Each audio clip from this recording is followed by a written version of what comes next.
Self-love can be learned, practiced, and mastered just like any other skill. But again, it doesn't happen overnight. No. It is a slow process that requires determination and commitment. Let me ask you this question. On a scale of 1 to 10, how much do you really love yourself? Welcome to my sphere, where your image do the talking. I am Sidrel Esther, a Nantes-based image consultant, and you are in the right place if you want to upgrade your image and boost your self-confidence. Please subscribe to my channel and hit the bell icon so you will know each time I post a new video. With all that is happening in our world today, people are suffering from the 21st century illness, which are depression, lack of human contact, loneliness, burnout. And to crown it all, Oku Corona has included itself into these sufferings. Most often than not, we prefer to hide these sufferings and pretend that all is well. Let me ask this question. Today na day for question, una ready. How do you treat yourself? How much time do you spend with yourself? How often are you in touch with yourself? You can fake happiness and pretend that all is well. But this will only last for a while, for sooner or later, your shadow will catch up with you. We search for happiness and well-being outside ourselves and expect others to make us happy. But this can hinder your journey to self-love, as you have to learn to be comfortable being with yourself. Being in love with yourself will provide you with self-confidence, self-worth, and will make you feel more positive. I am really fascinated about self-love and how it has helped me discover the best version of myself and eventually repair the broken relationship I had with myself. In today's video, I will give you my 9 self-love tips that you can apply in your daily life and improve your self-love. So, are you ready for the challenge? Practicing self-love can be very challenging for many of us, especially in times when we face serious challenges. But learning to love yourself does not make you selfish. It just means that you won't settle for less than you deserve because you understand and respect your own needs. So do yourself a favor, take a deep breath, hug yourself a little, and start practicing the following tips. Tip number 1, get rid of the walls that protect your heart. Far more people than you will ever guess have never really felt love in their lives. We live in a world that values a head more than it values a heart. You might have endured experiences that were deeply traumatic, thereby causing you to build solid walls around your heart. We believe that in this world today, the only way a heart could survive is when we erect solid walls around it. We sometimes feel guilty of what happened in the past. Maybe a broken relationship, the loss of a loved one, conflicts with our children, our parents, and the list goes on. But we have to let go of the past by getting rid of these walls and move on with our lives. I suggest you start a journal. Write down your darkest thoughts and feelings. Dig deep into your life history. If possible, get a photo of yourself while a child. It is far more easier to love yourself as the child you were than the experienced adult you have become today. This picture will remind you that though you are older, you are still the same you and totally worthy of the love you have been yearning for. Writing is not only therapeutic, but a great opportunity for you to question yourself and get your mind wrapped around the things that are bothering you. So stop being cruel and lying to yourself that all is well. The deep work of learning to know yourself is done by shining a light on yourself, letting go of the past, getting rid of these walls, and start to love yourself again. This brings us to our second tip. Tighten your circle. Your social circle affects your whole life. You are an accumulation of the people you hang out with. Who are these people? Are they supportive, positive, negative, or abusive? If someone is dragging you down, like a negative friend, an insulting boyfriend or girlfriend, an overbearing aunt, uncle, or whoever they may be, you don't owe them your life. Ditch, avoid, and move on. It is your life. You don't have to feel guilty staying away from people who are dragging you down or who are draining away your energy. Research have shown that we all need 8 categories of people in our life. Number 1, the companion. This is the first person you call when you have an issue. Number 2, the energizer. This is someone who constantly makes you laugh. Number 3, the navigator. This is a mentor. I believe that we all need a mentor in our lives. Number 4, the builder. This is someone who constantly motivates you. Number 5, the connector. This is someone who will expand your social circle.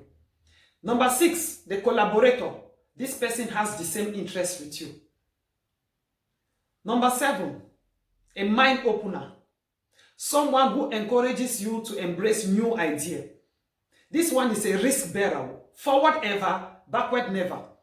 This one not the fear risk at all. So this is the person who will constantly push you forward. Even though you want to give up, the person is there. You can do it, go ahead. You need these people, they call them the mind opener. And number 8, the champion. This is someone who accepts you for who you are. No matter your faults, no matter what is happening in your life, no matter what you do to this person, the person knows you better than any other person and accepts you for who you are. I think we need people like this in our lives. Someone who will not criticize us and say, you are like this, you are like that. But since the person already knows you are like this, you are like that, this person accepts you for who you are. Make a decision to hang out with people who fit in these categories and see how your life changes. You owe it to yourself. Thirdly, live in the moment. Take a moment to stop this endless running around and look into yourself. See where you have come from and appreciate the fact that you are alive. Life is a journey. So make a decision to enjoy this journey on your way to destination. Don't say when I build a house, or when the kids are grown and they are gone, or when I get retired, then I will enjoy my life. Make I ask the question, now you get the air where you breathe. This air can be seized at any moment without you even knowing. So why don't you make a decision now to live every moment as the last one? Make the best of every moment. When you sleep and you get up, you say, thank you, Lord. And then you start to enjoy that moment. Please, stop procrastinating. Take care of your own self. Live in the moment. Enjoy the moment. Why not start by traveling once a year? Buy yourself something good. Do something for yourself. You work hard, you get up in the cold, you get up under the rain, you get up in the sun, you work at night, yet you are slave to your own money. Let me ask you the question. I said to them that day for questions. At the end of the month, when you have your salary, when you have paid your bills, and you're not taking care of certain things that you need to take, how much do you really pay yourself? For all the times that you have been working, for 30 days, you have been going up and down, you are working. How much do you put aside for yourself? When you go to the grocery store to do your food store, you will look for the cheapest chicken and the cheapest meat to buy. Something that enters your stomach. This is the one that they will bury you with, because all these other things will stay aside. You will take by the cheapest one. When you see something you want to buy, not anything dear, yet you are the one who is working your money. You become a slave. You will carry the money and you will send it all to people who will not even appreciate. The day you don't have that money, my dear, let me tell you, no one will look at you. No one will even care for you. So make a decision to enjoy yourself. Do what you can, and what you cannot do, leave God to do it. Take care of yourself. Invest in yourself. Love yourself. Spend time with yourself. Because nobody will do it for you. You work your money, yet you cannot spend it for yourself. No problem. What will happen? They say you. Don't get me wrong. I am not against helping people at all. But I would just want you to understand that if you are not alive today, these same people you are helping will still live and they will still survive. Put yourself in your priority list and enjoy yourself. Love your life. You should be your priority. You should be first in your list before others are coming. It is you first. Not be so. I talk fine. Okay. Tip number 4. Self-ritual. Friends, From time to time, get in touch with yourself. Some of us are general overseers of friends, running everywhere trying to please everybody except ourselves. Wedding ceremony, you are there. Baptism, you did it. Born house, they see you. Cry die, you there. Even burial with the person you don't know, they will see you there. Very soon, the same people you are trying to please will give you name. You don't know that one. Every place is there. I sure said in my way, the cry, you don't even know who died. Please, get in touch with yourself. Take care of yourself. Stay with yourself. Learn to be with yourself. No offense. I'm just trying to help you love yourself. Turn off your phone. Turn off the TV. Look for a quiet place for about 20 to 30 minutes. Sit down and contemplate your skin with intention. Massage your feet and thank them for taking you to wherever you want to go. Love your hands for the transactions that they have been doing for you since you were born. Bless your eyes that they can help you see the beauty and the creation of this world. Learn to shower yourself with gratitude. Tip number 5. Remember who you are. Drop the victim mentality and take ownership of your life.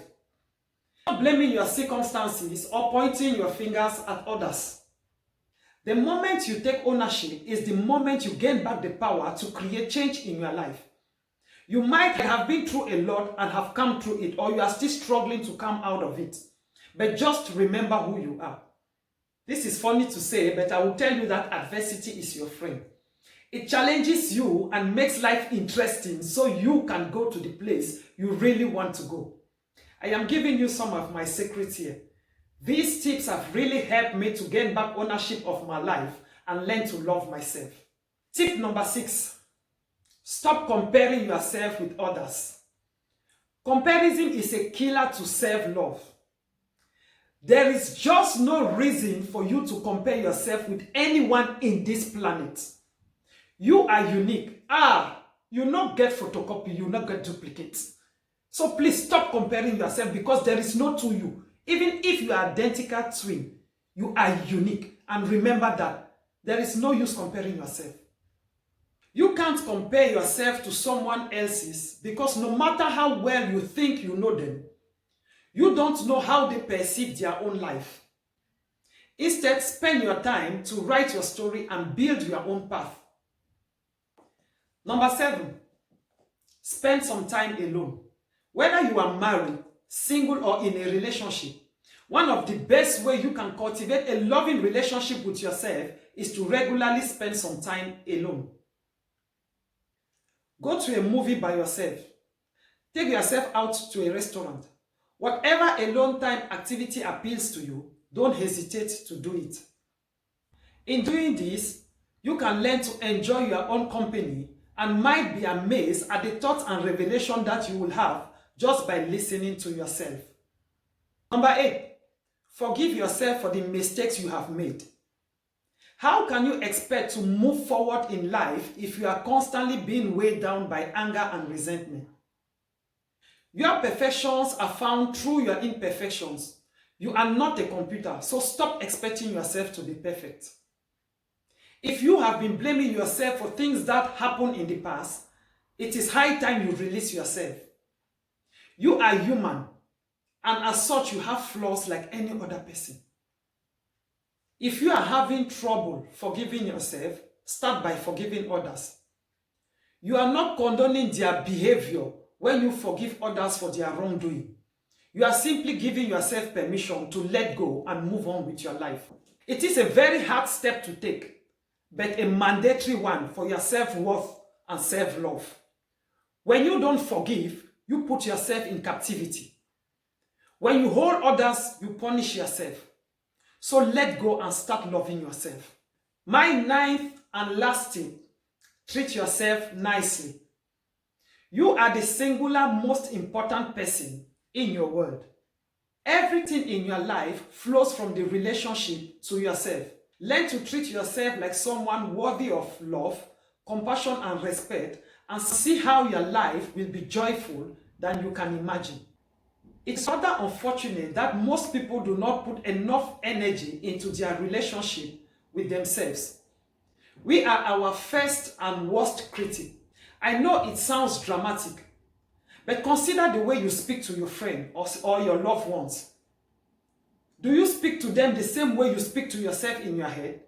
Do you believe that if you talk to them, if you criticize them the way you criticize yourself, would you have any friends left? Have you ever felt self-loved before? If you don't treat yourself as you would treat someone you love, you will never feel the love that flows from your core. Society has taught us that self-care is selfish, and our greatest fear is being called selfish. So we go around and work ourselves to death to prove to everyone how good we are. But being good in the eyes of society has a cost to pay. And that cost is your happiness. So please stop trying to please everyone and start taking care of yourself. Friends, you can't give what you don't have. If you don't love yourself, you can't love anyone else. Learn to live your life driven by that inner flame that defines the indispensable you. Love yourself. Thanks for watching this video. And if you enjoy it, please let me hear from you in the comment section below. See you next time.